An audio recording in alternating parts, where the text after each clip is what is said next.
the truth is that we have now seen the fruits of the world they proposed to us. Right? So 100 years ago, it would have been harder. It was harder to resist. Their world they wanted didn't exist yet. And so they were saying, if you just get rid of this superstitious nonsense and all of this hogwash, and you just follow these things, we will reach utopia. We will have the best world. Well, now they got it. They've had it. They've had their chance, and it sucks. Right? And it is not good. And so we have to remember, and now we have to recapture our confidence, not in ourselves, obviously, our confidence in Christ, our confidence in knowing that Christ is not just the guy that you believe in to go to heaven, that Christ is the exemplar of the best pattern of how to exist that has ever been manifested in the world. Right? And like I said, if you're bold and if you know that that's true, people will come. They will be attracted because it's true. Right? Because it's true. And now, like I said, you can lie for a while. And lies are convincing, and propaganda is convincing, and a lot of us are under the weight of propaganda, but that will run out. It has to run out. And in the moment when it runs out, you have people that are hungry. And that's the situation we have now.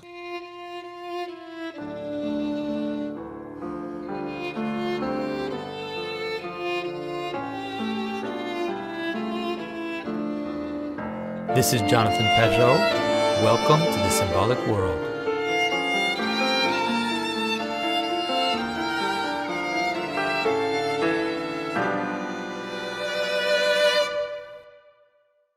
Hello, everyone. We are finally announcing our Paradiso class. We have done 2 already. We have the Inferno, we have the Purgatory, and now we are moving to Paradise. That is right. Dante himself says in Inferno that we prefer hell to paradise. And similarly, most of us prefer to read Inferno, but when we come to reading Paradiso, we're very confused. So we're going to be actually taking you through that poem line by line, like we did with Inferno and Purgatorio, and actually looking at how Dante very carefully reconciles some of the contradictory traditions about the heavens in the Christian apocalyptic tradition, and does that through the persons of the saints. And so this is truly important for us right now with the re-enchantment of the world happening. We have to be able to look at those that did it in the most powerful way, that were able to reconcile the ancient pagan traditions with Christianity, with his modern understanding, the most modern understanding of the cosmos that he had. And so this is the work that we need to do, and so we need to learn from Dante. So the course starts November 5th to December 3rd, right? Is that what I've got? 5 weeks. Right. 2 to 5 on Wednesdays. So the cost is going to be $190 US, but we do have an early bird sale through the month of October, which bumps it down to $161. You can use the code Early Paradiso, and that is good through the end of October. And the Inferno and the Purgatorio class are also on sale at the same time, so you have 50% off during the month of October. Code Dante50, and that means you have no excuse. That's right. So if you haven't taken the first classes, now is the chance to scoop all that up. Yeah, and if you don't want to watch live or it doesn't work for your schedule, you'll be able to follow along at your own pace, just like with all of our courses. You'll have access to lecture recordings, slides, additional readings, and you can still ask questions and interact with your fellow classmates in our circle forums. And so join us. After all of this suffering through Inferno and Purgatorio, the symbolic world finally goes to heaven. Yeah, join us.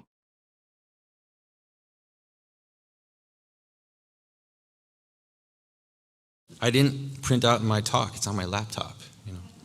It's just interesting, everything Paul was saying. We're just caught. We don't even think. I don't have my notes. I just bring up my screen. So here we are. Rod, thank you for those very kind words. And I didn't know much about Touchstone before the invitation, but it has been really wonderful already to see, to kind of feel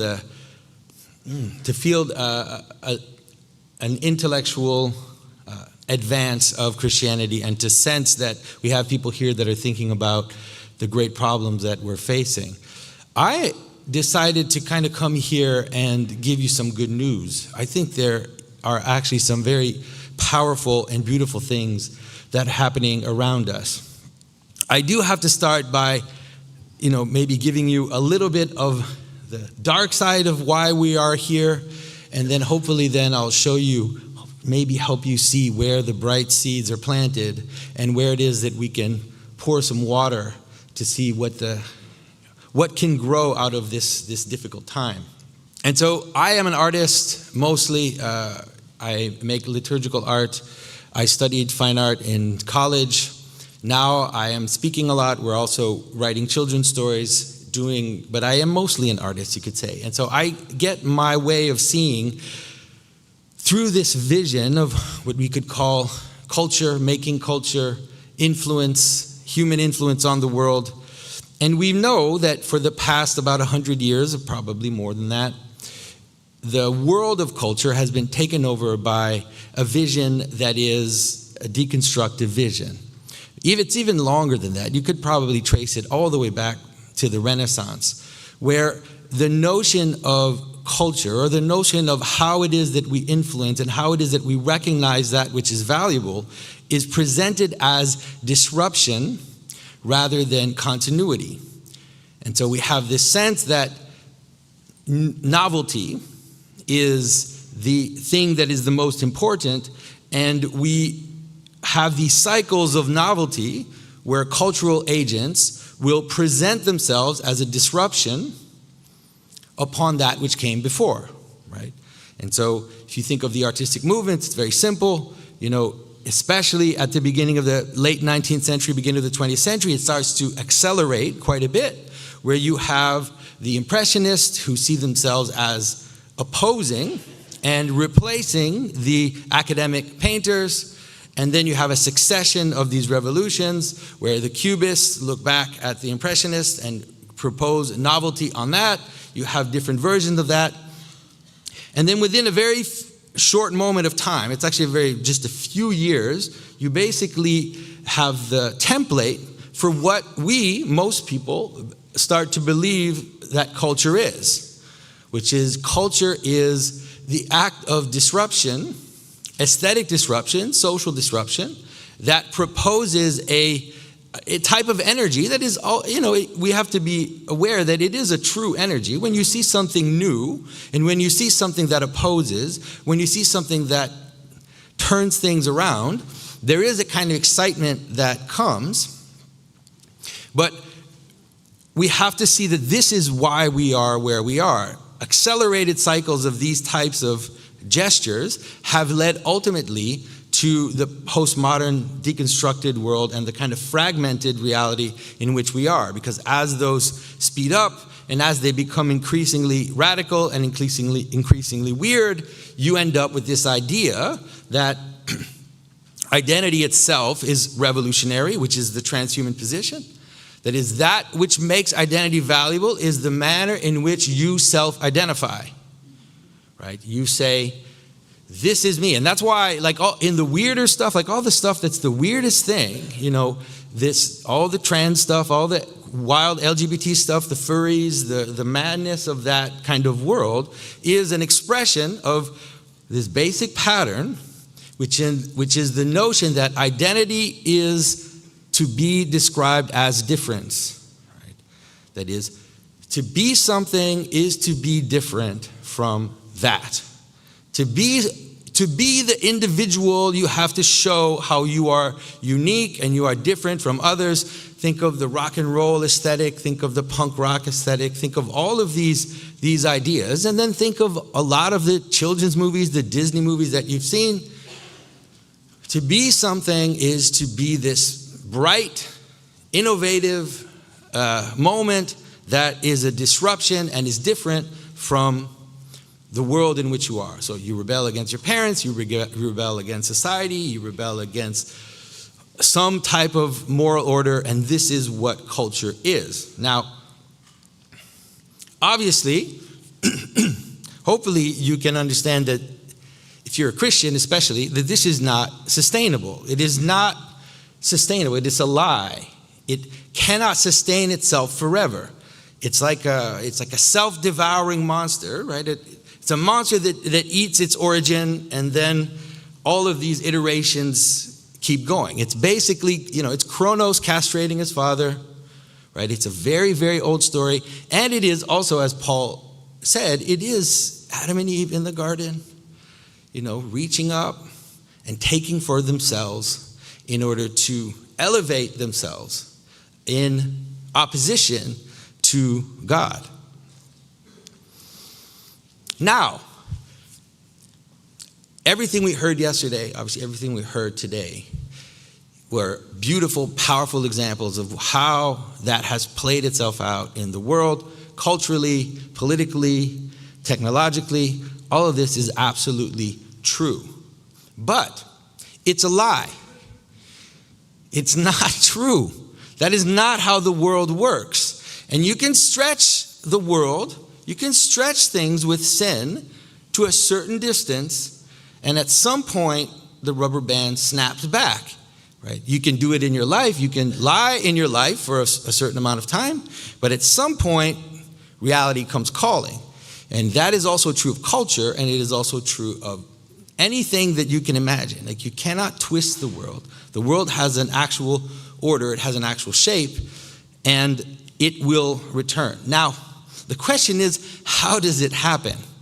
And this is where really you have to be very attentive to notice how this thing happens. The phrase that my brother Mathieu, who wrote a book about biblical symbolism, he calls it the double inversion, calls it the double flip, something like that. And the best example to understand it is actually a clown, right? So the clown mocks, right? The clown opposes. The clown his existence is irony and subversion. But a good clown will ultimately, in the end, slip on his own banana and fall, right? It's very important. That's what makes a clown, right? So the king's clown, right? The king's gesture will make fun of the king, but ultimately the gesture also kind of has to make fun of himself in that role. And that's what makes this strange thing turn back on its feet. And so I coined this phrase a few years ago. I said, watch the fools. It was like around 2019, around 2020, when I started to notice that comedians and subversive figures were starting to, out of their own desire for subversion, were starting to embrace traditional ideas, right? Because it's like the last rebellion. What do you do when, you have a tradition of rebellion, which is what we've had for 100 years? The paintings that you see now in a gallery, or if you go to the Chicago Art Institute and you go visit the contemporary section, it's basically what was being done in 1920. Nothing has changed. Rebellion is not complicated. It's really, and we think rebellion is very sophisticated. Rebellion is not sophisticated. Rebellion is just, here's a rule, here's a pattern, and I'm going to do something that doesn't fit. And that's all it is. That's what the hippies were. That's what, you just see what the rule is, and then you do something that's outside, that you just color outside the lines. Okay? And there's room for that. It's not like I told you about the king's gesture. There are roles in society for that type of behavior, but it cannot become the system, right? You can't have a tradition of rebellion. You can't have your entire cultural enterprise based on rebellion. It's just not possible. It leads to the kind of chaos and fragmentation that we're in. And so if you pay attention, you will notice in this upside down world, you'll start to notice places where normality is reinserting itself, and it's always going to be deeply ironic at the beginning. I'm going to give you a few examples just so that you know what it is I'm talking about. So in 2021, some TikToker, I don't know who it was, who was tired of being told that he was transphobic for not being attracted to trans females, coined the term, you know it, super straight? Do you know that term? So he said, I am part of LGBT culture. Like, I'm literally part of your LGBT culture. I just happen to be super straight, which means my sexual identity and expression is that I am a cisgender person who is only attracted to cisgender people of the opposite sex. Right? Now, if you go now on the GLAAD website today, you'll see that is hate. Right? Super straight is hate. But it's important to see what did you see what happened there? Right? Inside the chaos and inside the rebellion and inside the fragmentation, someone is able to distinguish the seed from the earth, is able to see the difference between the pearl and the field, is able to say, oh, this is the shining bit, this is the sparkling bit. If I can just point to that, it's going to change everything. Right? Another example, online example, is the trad wife. You know about the trad wife? Well, you have to understand that the trad wife meme, which is women online on like the social media that are influencers, really in the worst kind of way, but they make videos of themselves, you know, wearing wearing very decent clothing and, you know, holding babies, and they do all this stuff. And you think, oh, it's silly, it's ridiculous. It's actually, in some ways, what Paul is saying. It's like you're feeding the machine by doing that. You're basically being subverted into the system. And there's a way in which that is true. But the thing is that there are some patterns that are truer than others, right? There are some patterns that actually, if you're a Christian, you know that there are some things that are true. And if you point to them, if you pull them out, then they will have huge amounts of, let's say, they will restart the world. They will be what we could call a tool of resurrection, is a good way of thinking about it, okay? And a lot of the stories, beautiful stories that we were told last night, they talk about this. This is some of the stories in the Bible, they actually talk about this. This image of the fish and the gold coin in the fish. Even the very idea of fishing, and this idea that, because you have to understand biblical cosmology, right? So down below in these waters is the chaos, right? It's the thing, it's the chaos. It's this image of when the world falls apart, what happens? The flood, right? When everything falls apart, the flood comes back, and then you return to this primordial chaos, right? And you can feel it, right, in the fragmentation. You can feel it in the fact that people don't know their neighbors in our suburbs. People don't know each other. That there's political factions that look like it's impossible that they will heal themselves. But Christ in that story says that hidden in that stuff, there are some bright, shiny bits. There are some things that are sparkling. And if you want to know what the future world is, you better pay attention. And you'll be able to see where those sparkling things are happening. So yesterday we heard about the miracle of the walking on the waters, right? And I would like to tell you that it's happening now. Like Christ is walking on the waters right in front of us. And we should not let him pass by. There are transformations in culture that are happening that are showing us that there is a return to what we can call verticality. And this is happening in all the different fields simultaneously, where reductionism, materialism is over. It no longer yields sufficiently. And so you have very prominent thinkers, scientists, all kinds, that are experimenting with notions of superior agency, that are experimenting with ideas of intelligences that are acting on us. And this is happening all over right now. And that's why, Rod's book is a great example. There are several books that now are like coming out. Rod has been wanting to publish his book. He's been like a prophet before his time. He's been wanting to publish his book for like 5 years. He's been trying to publish this book. So finally he gets it published, and then there's like a flood of re-enchantment books that happen at the same time, because he could see it right from before, that in fact, everybody is yearning and is looking for ways to unite. And it's happening politically too, right? So many people, young people, are realizing that the liberal order, like the liberal, classical liberal idea, is not enough, right? That the rights of the individual, that the strength of the individual isn't enough. Because now we're seeing that we're falling apart. Why are we together? What makes us a nation? What makes us a family? What makes us anything except for just fragmented individuals in the suburbs that have no town centers, that have no common places, that just exist, like these broken little bits. And it's scary, right? It's very frightening right now. It's a dangerous, crazy time because everybody is grasping. What are these vertical relationships? How do we connect to that which binds us? How do we do it socially? How do we do it as people?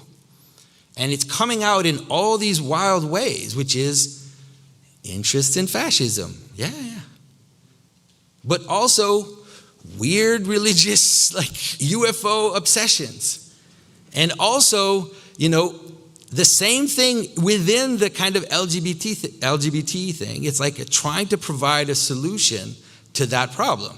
They're saying, and it doesn't work. I'm sorry, it just doesn't work. They're saying, we know we need something to unify us. If we could only make difference unify us, like it would work. We could just keep pushing. Like diversity, if we could just have diversity, then it would work. But obviously that's ridiculous. Diversity without unity is decomposition, right? That's what decomposition actually is. And so, but it's the desire. You have to be able to recognize the desire that people have is a legitimate desire. And the desire of these little extremists that are appearing around us, all of those are legitimate desires. And so we have right now one of the greatest opportunities, which is you have a whole generation of young people that are hungry. They are hungry for meaning. They're hungry for connection. They're hungry for some kind of vertical relationship. Right? And as Paul said this morning, it just happens that we have the best story. That we actually have the best story. We have an image which is not of the machine as this top-down thing with cogs all doing their parts. We have a body with a head that unites the body together so that it's well-fitted in love. That's the best story, right? So what do we do now, right? What can we do? And I want to separate this into basically three ideas. And it's remember, celebrate, and create. And we need those three to be together. We need to first remember. One of the things that's happened in the past decades is that Christians have been on the defense, constantly on the defense, constantly trying to justify their story against attacks and against all of this stuff. And we've kind of been beaten down and we're kind of ashamed and we don't quite know how to answer. And the truth is that we have now seen the fruits of the world they proposed to us. Right? So 100 years ago, it would have been harder. It was harder to resist. It was harder to propose because their world they wanted didn't exist yet. And so they were saying, if you just get rid of this superstitious nonsense and all of this hogwash, and you just follow these things, we will reach utopia. We will have the best world. Well, now they got it. They've had it. They've had their chance, and it sucks.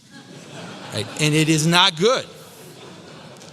And so we have to remember, and now we have to recapture our confidence, not in ourselves, obviously, our confidence in Christ, our confidence in knowing that Christ is not just the guy that you believe in to go to heaven, that Christ is the exemplar of the best pattern of how to exist that has ever been manifested in the world.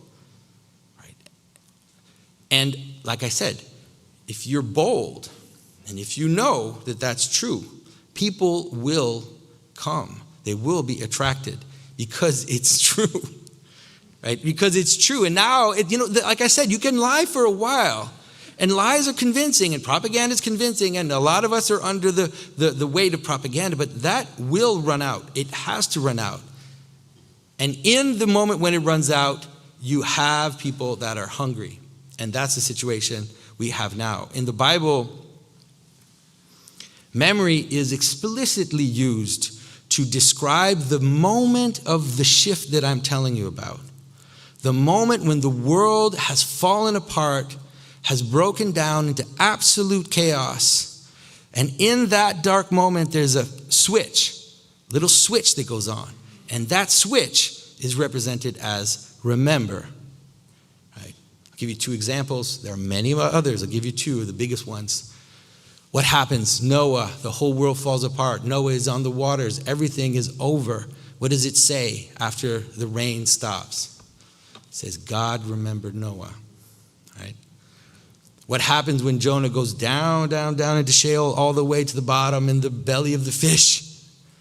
He says, I remember your holy place. From the depth of Hades, from the depth of Sheol, I remember your holy place. And so that is what we need to be able to do, is to remember. And in remembering, it will mean that we have to cast off so much of the nonsense that the reductionists have laid upon us as Christians. We have to be able to recover and remember the best versions of what Christianity is, the highest version of what it is. And it's powerful because yesterday I was really happy to hear that here at Touchstone, you were able to realize that Christianity is not just a kind of moral situation about, our relation, how we're going to die or where we're going to go, that it is actually an ontological structure. It is a way to understand the world, and it's a way to exist in the world, and it is the best one. And if we can recapture that, then we become the ark, right? We're transformed from the dead Noah in the belly to the prophet, to the pearl that is hidden in the seed. So, what does it practically mean to remember? I see it in three ways. It's to, first of all, change the way we think about what culture and human existence is. To stop thinking that it is about disruption. Because as Christians, we also tend to think that it's just, we grew up in this world, we lived in this world. We tend to think that innovation is a good in itself. We tend to think that things are constantly have to change, that things have to adapt to the world. Right? We have to all of that is baked into this idea that in fact it's the change which is valuable, right? And not the source. It doesn't mean things don't have to change. Things have to change, right? But if you change as you remember, you can change because you remember. Do you know what I mean when I say that? Right? If you're going to the store and you know why you're going to the store and you have a plan of where you're going, and then a road is closed off because of construction, then you will change because you remember. You're not going to change to adapt the goal or to adapt to change what it is you're doing. You're going to change in order to remember. And that is very different in terms of what the source of our... And we also have to be able to rethink of ourselves as continuity. We have to be able to think of humans as people that come from somewhere, people that are continuous with our ancestors, continuous with the stories, obviously identifying with the best of it, and not embrace this aesthetic of constant disruption. So we have no excuses anymore. You have to know your church history, really. You have to know the Bible. You have to know the great thinkers of our Christian faith. You have to learn to know what is it that Christianity has produced, the beauty that it has made in its music, in its architecture, in its art, all of that. In this moment when everything's falling apart and we're pornified and we're gamified, those images, they're a moment of memory. They can be a moment of memory for us, but also for others too, even for people who aren't Christian. How many people, I come from an Orthodox tradition, but I know there's so many people that walk into a traditional church and are struck down by beauty. Right? They're struck down by beauty. Beauty for us is now a weapon in a world that is the ugliest that it's ever been. People don't even know. They don't even know. People, they go on to Europe and they'll travel thousands of miles to go see beautiful things. All right, let's do it. Let's make beautiful things, But we also have to remember the stories. One of the things we're doing now is we're telling fairy tales, as some of you might have seen. And the reason is because, again, these stories that have been handed down to us, that are images of continuity, they contain in them something of who we are. Even if you don't totally understand it, it's okay. They contain something of what it is that for 1,000 years, people have cared about. For century over century, what people have attended to, what people have thought was important, and they transmit these stories through generations in a manner that it's almost like an automatic process. The very fact that some of these stories are with us, that have been with us for thousands of years or hundreds of years, means that they have in them a little bit of a seed of what it is that continuity looks like, right? Because they are images of continuity. Fairy tales are a good example. Fairy tales are images of continuity because there are stories that are passed down generation to generation. And so we have to kind of think of it that way. Deacon Seraphim Rohlin, who's coming up next, he will tell you about this, and hopefully pay attention. He will give you some keys to how it is that we can do that with the way we think of history, the way we think of our place in the world. So the next thing we need to do is celebrate. Culture, for almost every civilization, every tribe, every place in the world, culture is celebration. It is not ironic. It is not just for innovation. And it is not entertainment. All of these are parasites on what true culture is. True culture is celebration and participation. Right? And so if you put up a public monument in your town to remember something that is related to an important moment, an important origin, that is true culture. Your national anthem, that is true culture. The songs, and obviously, you can imagine where I'm leading this to. All of this has to be downstream from worship, because that is the true art.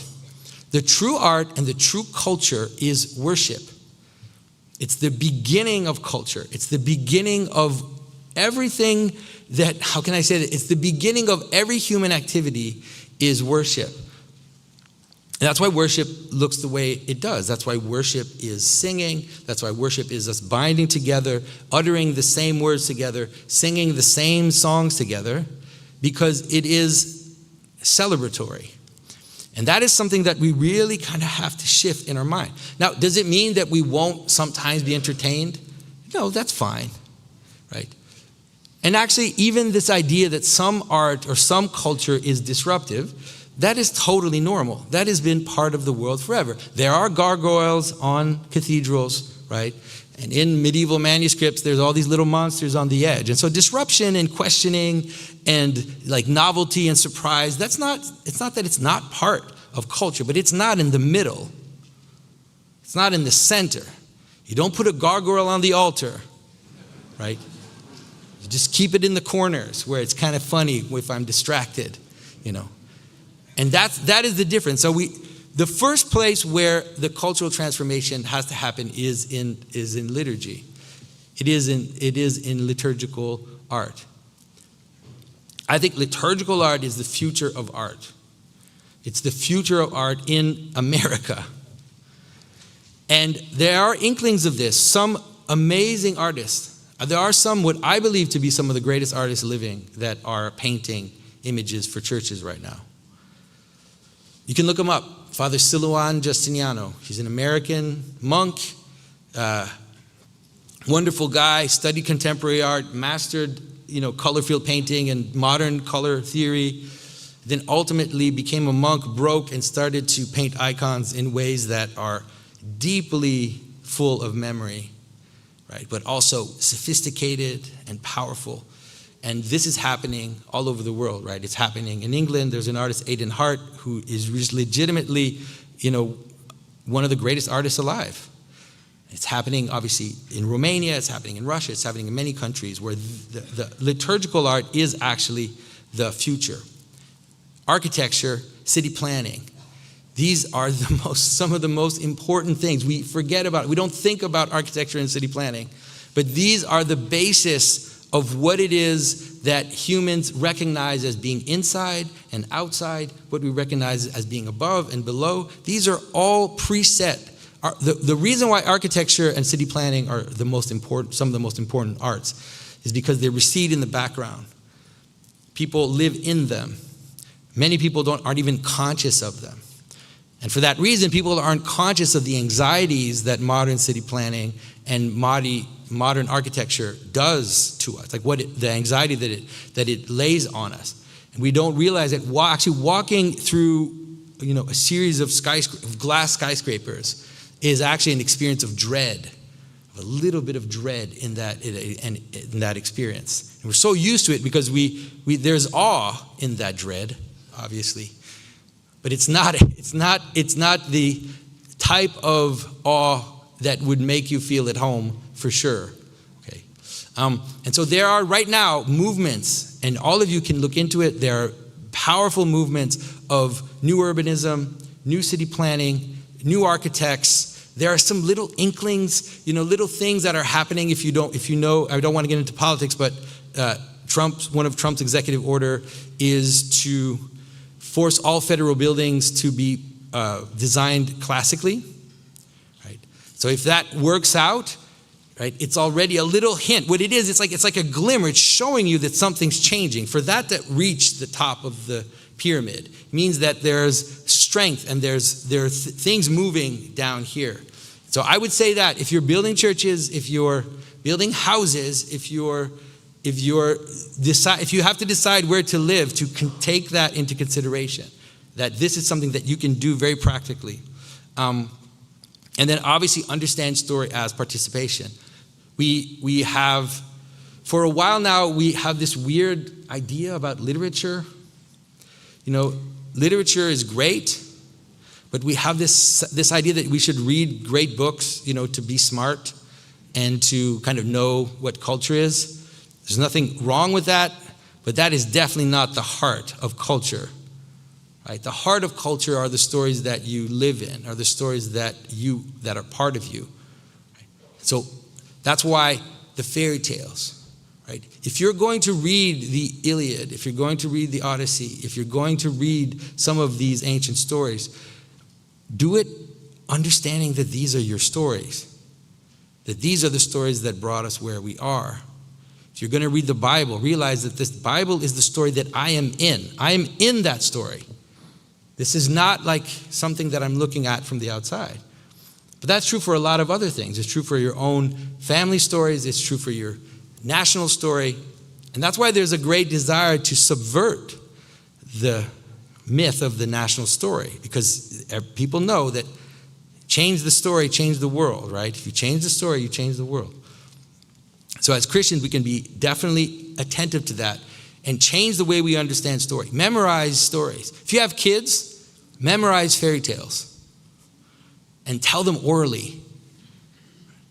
Don't just read them. Tell them orally. Do the same with Bible stories. Tell the Bible stories to your kids orally too. Read them from the Bible, yes, but internalize the stories because they're your stories. They track what is important to you, okay? So the next thing I would like to encourage people to do is to create. You know, we've also been in a situation for 100 years where Christian artists have been on the outs, right? We have been on the outs both in terms of social relevance, but we have also been on the outs in terms of quality. So we have to be fair to ourselves. And one of the reasons why Christian art is irrelevant is because it stinks. Because it's not good. And the reason why it's not good is because of the two things that I said at the outset. The reason why it's not good is because most of the Christian artists have embraced the nonsense of innovation. They have embraced the idea that art is self-expression. Art is not self-expression. That's ridiculous. Right? What an artist should want to express is something that is far beyond their self. That is what the artist should want to express. That is true art, and that is the art that is transformative. So we have to change, we have to metanoia. We have to stop thinking that way. And encourage, if you have children, if you have people that you know that are creative in temperament, put the pressure on that they remember and they celebrate. Christians have made some of the most beautiful things in the existence of the world. Christians have made monuments to the glory of God. Christians have written music to the glory of God that is beyond anything that anybody has produced. But we don't remember because we think it's all old fogey stuff. It's like, no, we need to be with the times. Well, the times right now, everything's breaking apart. So we're going to have mumble rap in church? Is that the next thing? Right? Like how far do we go with this, right? How ridiculous do we become before we realize that we have in our memory, we have all we need for true restoration. Artists have no excuse not to know anymore, right? And as Christians, if you run institutions, if you run schools, if you're a teacher, you have to train yourself. And you know, you think that we don't do that. Like, we have your kids look at images that Christians have produced. Right? Take them to find the most beautiful church in your city, and take the kids there. Right? Even if it's not your own denomination or whatever, just so they can see what it is that Christians can make that is beauty to the glory of God. And this is one of our greatest weapons, because like I said, everybody's hungry. Everybody's hungry for it. And be bold, right? Because this is hard for maybe some of you to believe, but this is the future.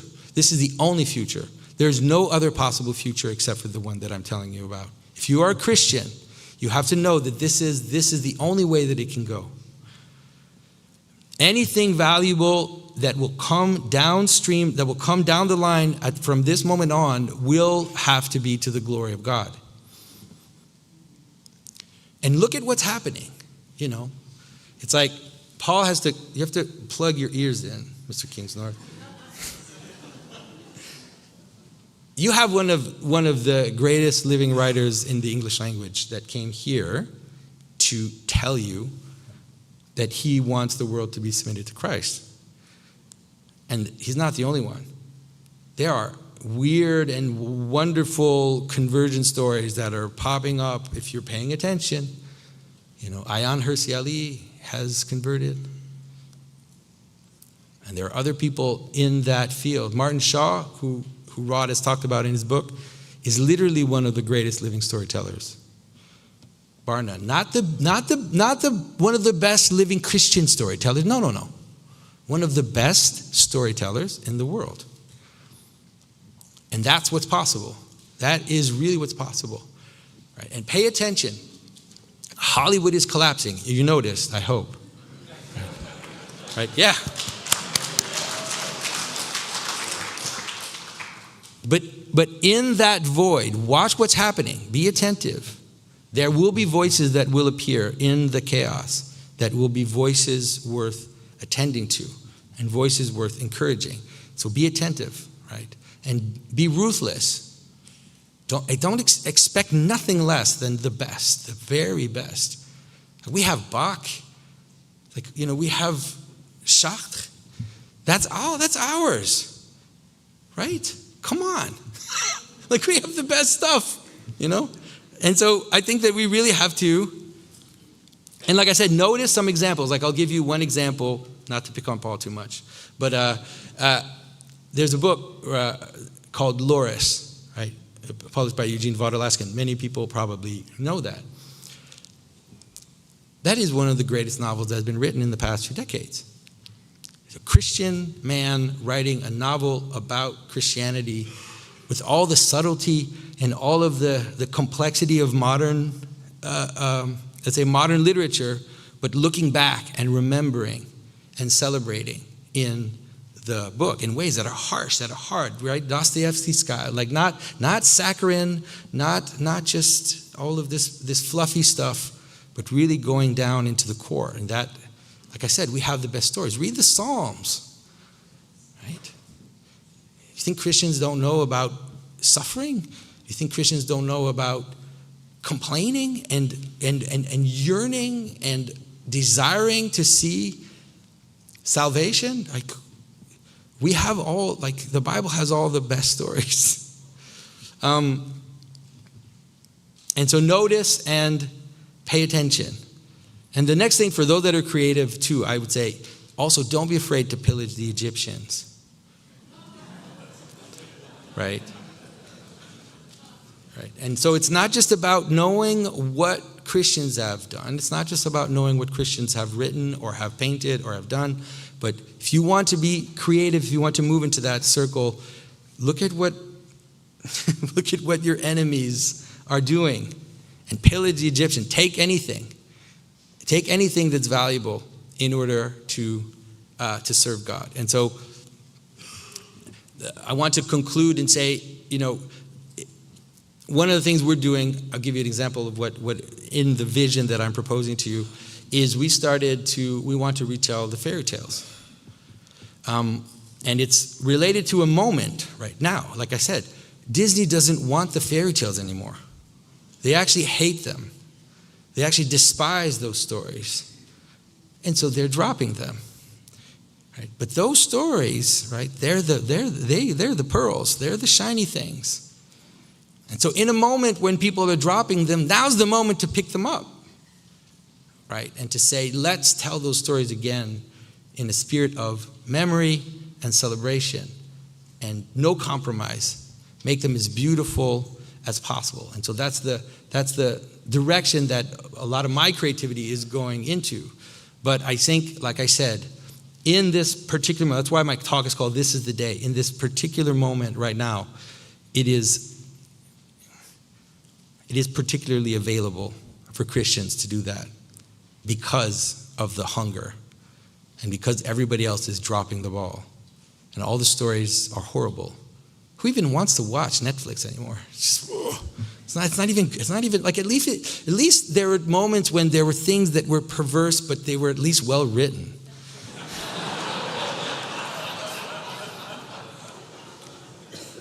Things have gone so far now that they're perverse and they're boring. How did that happen? Because you think perversion is a pretty easy way to get people's attention, but it's like to make perverted things boring. That's how much everything's falling apart. Right? And so find the pearl, find the stories, remember God especially, but remember. And so thank you.